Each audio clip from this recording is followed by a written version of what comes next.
நாங்கள் 50 வீதத்திற்கும் அதிகமான வாக்குகளை பெற்ற உள்ளூராட்சி மன்றங்களில் எவ்வித பிரச்சனையும் இல்லைதானே? அவற்றில் கட்டாயமாக மேயர், பிரதி மேயர், தலைவர், உபத்தலைவர் ஆகியோரை நியமிப்போம். அவற்றில் எவ்வித பிரச்சனையும் இல்லை. அடுத்ததாக, பெரும்பான்மை உறுப்பினர்களை தனிக்கட்சி என்ற ரீதியில் பெற்றுக்கொண்டுள்ளோம். ஆனால் சில இடங்களில் எதிர்க்கட்சிகள் காணப்படுகின்றன.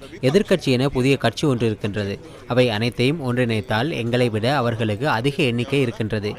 ஜனநாயக ரீதியில் எங்களுக்கு அதிக உரிமை இருக்கின்றது.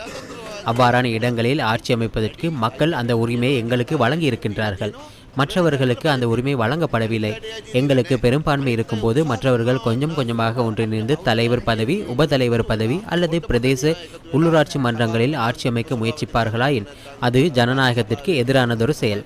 கொழும்பில் ஆட்சியை நாங்கள் அமைத்து விட்டோம். அதை உத்தியோகபூர்வமாக அறிவிப்பதற்கு மாத்திரமே உள்ளது. மேயரை நாங்கள் தெரிவு செய்துவிட்டோம். இவற்றில் சட்ட நடவடிக்கைகளை மட்டுமே முன்னெடுக்க வேண்டியுள்ளது.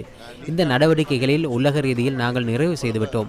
පුරපති අපේ රායි බල්තසා සහෝදරය ඒක පිළිබඳ ආයි කතා දෙකක් නැහැ. ඉතින් ඒ කටයුතු අපි අභ්‍යන්තරිකව දැන් සම්පූර්ණ කරගෙන ඉවරයි. இம்முறை உள்ளூராட்சி மன்ற தேர்தலில் மக்கள் இரண்டாம் தரப்பினராக ஒருவரையும் பெயரிடவில்லை என்பதில் ஆளும் கட்சியினர் மிகவும் உறுதியாக உள்ளனர். 339 உள்ளூராட்சி மன்றங்களில் 267 உள்ளூராட்சி மன்றங்களில் தேசிய மக்கள் சக்திக்கு அதிகாரம் கிடைத்துள்ளது. அதனூடாக வழங்கியுள்ள தகவல் என்ன? இந்த தேர்தலிலும் மக்கள் ஆதரவு தேசிய மக்கள் சக்திக்கு தான் என்ற தகவல் வழங்கப்பட்டுள்ளது. மக்கள் ஆதரவுடனான இந்த முடிவுகளில் வெற்றியாளர்கள் பெயரிடப்பட்டுள்ளனர். குறைந்தபட்சம் இரண்டாம் தரப்பினர் கூட பெயரிடப்படவில்லை. தேசிய மக்கள் சக்தி 267 உள்ளூராட்சி மன்றங்களில் வெற்றி பெற்றுள்ள நிலையில் பிரதான எதிர்க்கட்சி என்று கூறும் குழுவினருக்கு 14 உள்ளூராட்சி மன்றங்களே கிடைத்துள்ளன. இரண்டாவது இடத்தில் கூட அவர்களை வைக்கவில்லை. பெரும்பான்மையை கொண்ட உள்ளூராட்சி மன்றங்களில் எதிர்க்கட்சி நிச்சயமாக அதிகாரத்தை கைப்பற்றும் என ஐக்கிய மக்கள் சக்தி தெரிவித்துள்ளது.